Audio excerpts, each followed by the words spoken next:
Hi, everyone. I'm Anika Kumar, a senior at Gunn High School right here in Palo Alto. I'm the programming captain of my FRC robotics team and planning on majoring in computer science, hopefully at Stanford. Wish me luck. I'm also an educator as a site lead at Buddies for Math, an after-school program teaching math to 250 plus students in a personal, engaging way through fun games. This past year, I also co-led the coding program at Briones Elementary School, where upper elementary students combine their creativity and logic to build hands-on projects in Scratch. I'm honored to be here today, and during my short time with you, there are two main concerns and hopes for the future that I would like to address within the intersection of education and technology.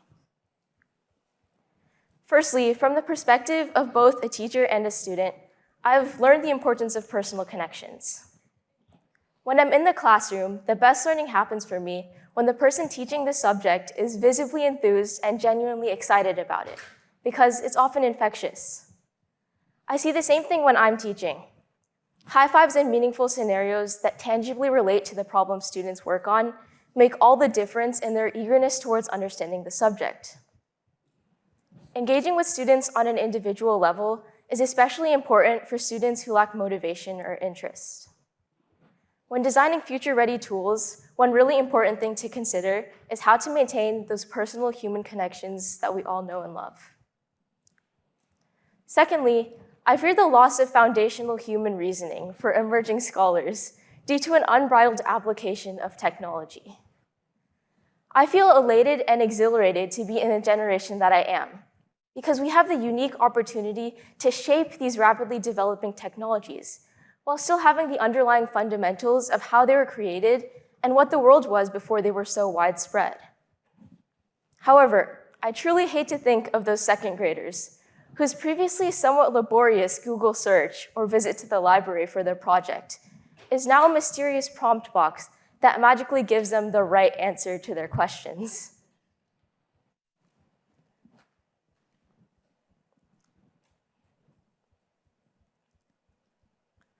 I worry that slowly, just as Homo sapiens evolved without problem solving, I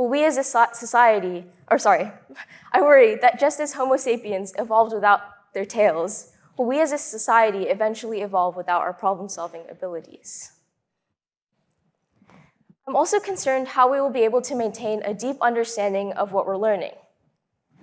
Just the other day, I was on a homework page on Google Chrome, when suddenly Google Lens prompted me asking if I wanted AI homework help. All I had to do was select the box over the problem I wanted to be solved, and it would help do it for me. Now don't worry, I didn't take the easy way out, and honestly, I was a little bit terrified at how such a feature was so easily accessible when I hadn't even gone out looking for it or trying to enable it. I fear that technological developments will become tempting hammers applied to all educational nails for students, which will erode our creativity and critical thinking by physically and permanently rewiring our brains. To solve this challenging problem, one tangible next step is to ensure that our educators understand the implications of AI, building a curriculum that redefines what critical thinking means. Giant data centers, processing power we never could have imagined before, and AI and machine learning can perform rote memorization and streamline repetitive tasks for us. We need to intentionally build skills that allow us to answer the newer questions, now that we have the time and capacity to give all the tedious stuff to AI. Just like teachers played an instrumental role in integrating the then revolutionary calculators or laptops in the classroom, educators will now need to be at the forefront of this new technological revolution of artificial intelligence. At the end of the day, when building future-ready technology, we need to nurture wiser humans who continue to connect meaningfully with their teachers and peers. If we can hold on to that human spark that no algorithm can replicate, and ensure that our educators build a curriculum that supports this new defined way of critical thinking, then AI won't be the end of problem solving. It'll be the beginning of solving problems we've never had the power to tackle before. Thank you.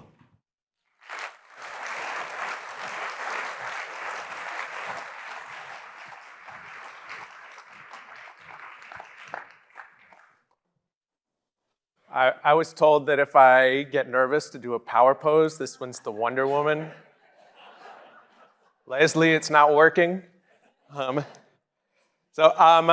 name is Adam Siegel. I work at a continuation high school. A continuation high school is a high school for students who have gotten a little bit or a lot behind on credits, behind on their process towards graduation. And my question for you, one question I have for you is, and use your teacher voice, why do students get behind on credits? What happens? Disengaged, somebody said disengaged. What else do you think? Life, I like that one, life. One more? Move around a lot. All right. I want to introduce you to one of my students. I'm going to read his story of self. He says, "My mom has always been there for me. When my dad got arrested, my mom had to take double shifts to keep the lights on, the water warm, and my stomach full. There would be some nights she would go to sleep hungry. During Christmas time, my mom would take extra shifts so that I could have gifts under the Christmas tree. This made me the man I am today because it made me realize how much my mom did for me. It taught me how to appreciate the things that I have and not to whine about the things that I want." The school I work at is in the heart of Silicon Valley. It's surrounded by some of the biggest tech companies in the world. 70% of our students are socioeconomically disadvantaged. 80% are Latinx. We have significant populations of English learners and students with disabilities. And there's some of the 63,000 students in California who are behind on credits. The experiences that my students have had are loss of loved ones, low income stress, housing insecurity, challenges with addiction, immigration trauma, foster care. And our students are not behind because of disengagement. Our students are behind because of trauma. Our students are behind because something has happened in their life that got in the way of education.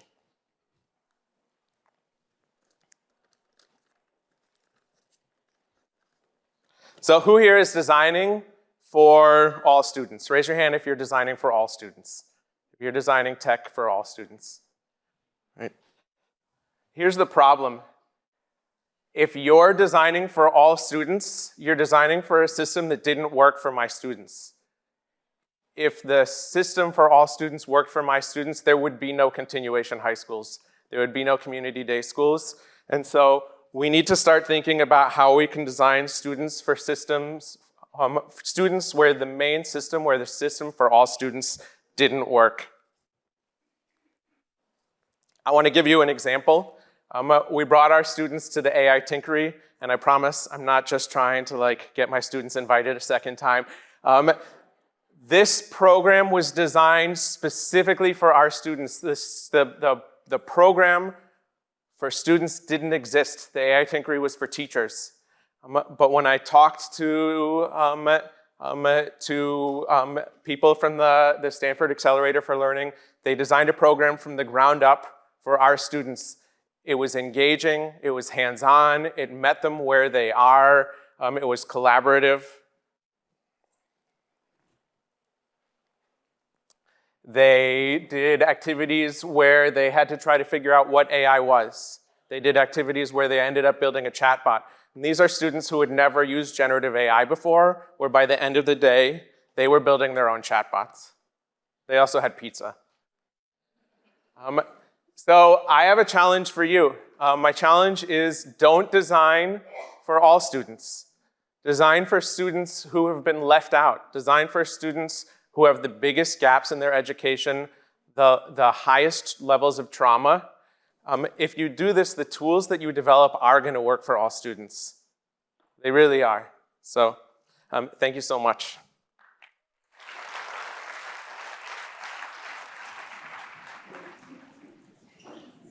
No. My name is Robert Hoover, better known as Bob. I am will be 94 years old in about a month and a half.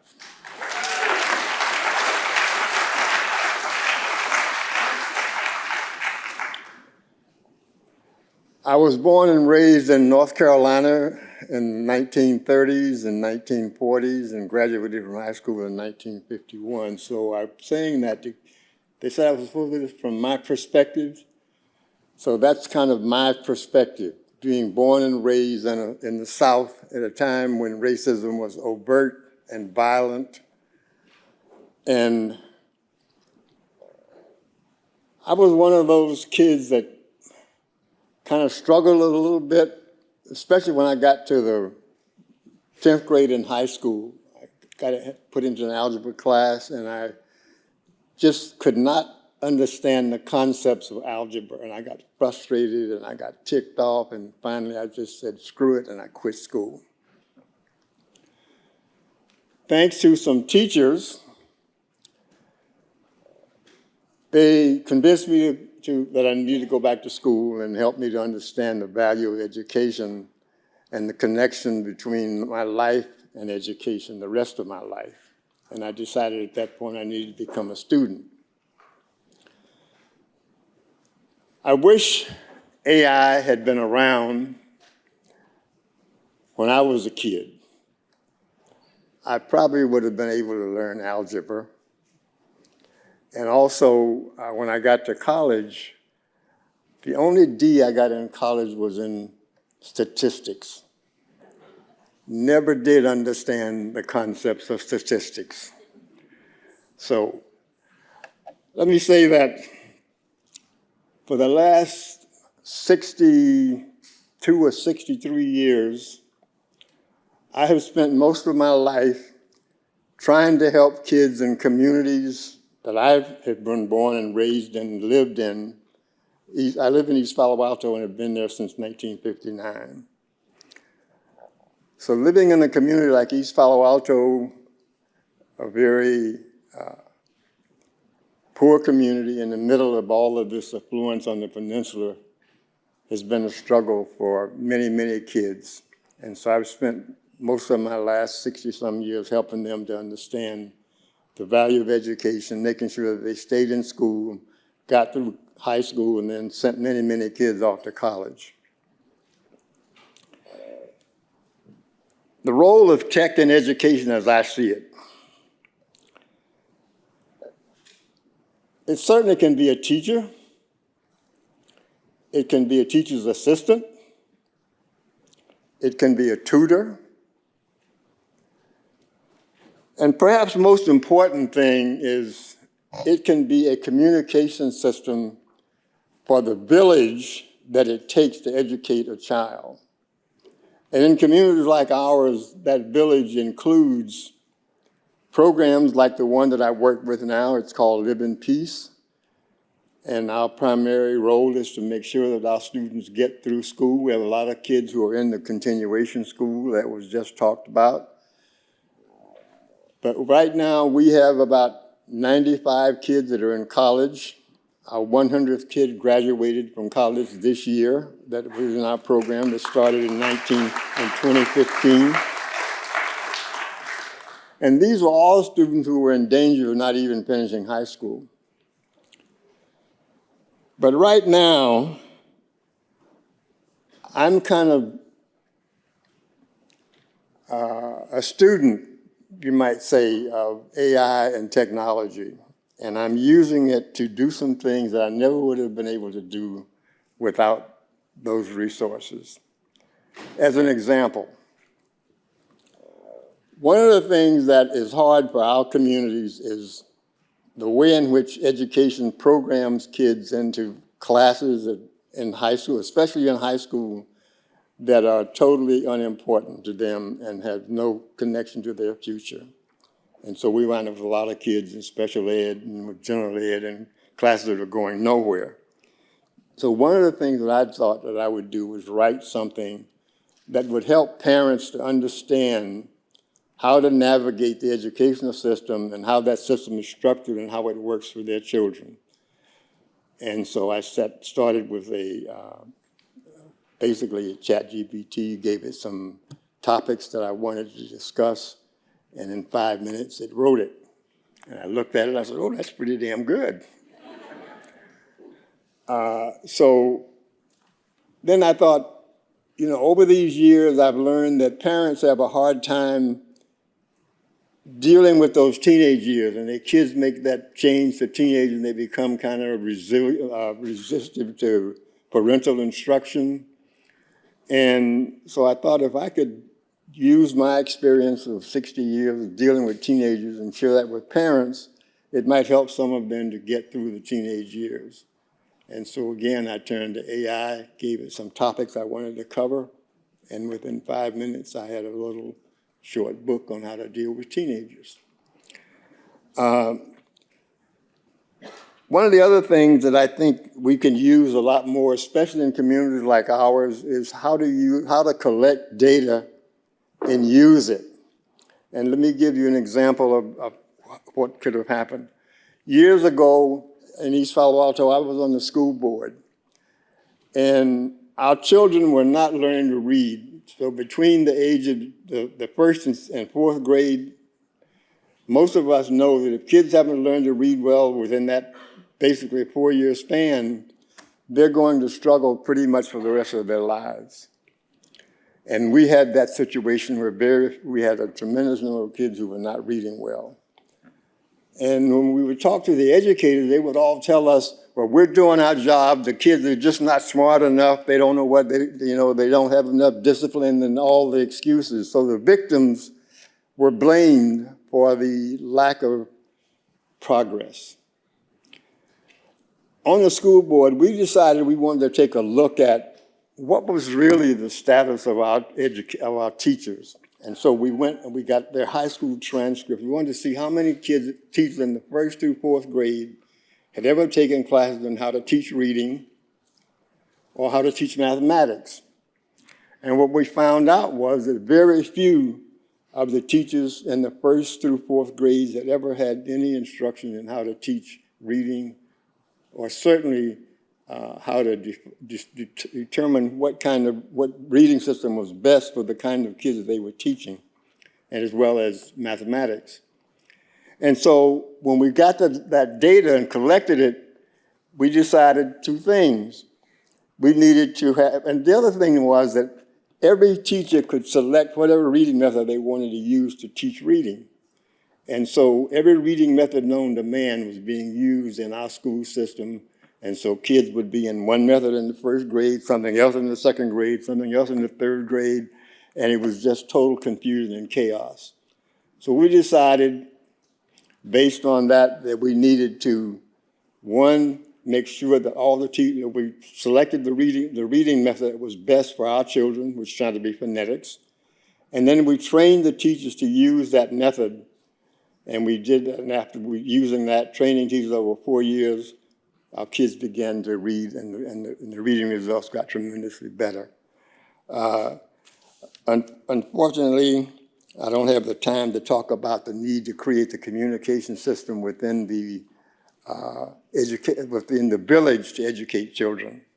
But just very quickly, you're looking at organizations that work with kids, churches, parents.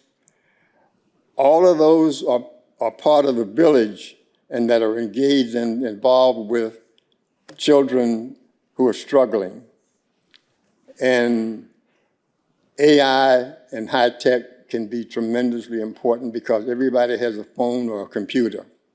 And we can use that to create an economic and a communication system that could be extremely valuable. Thank you.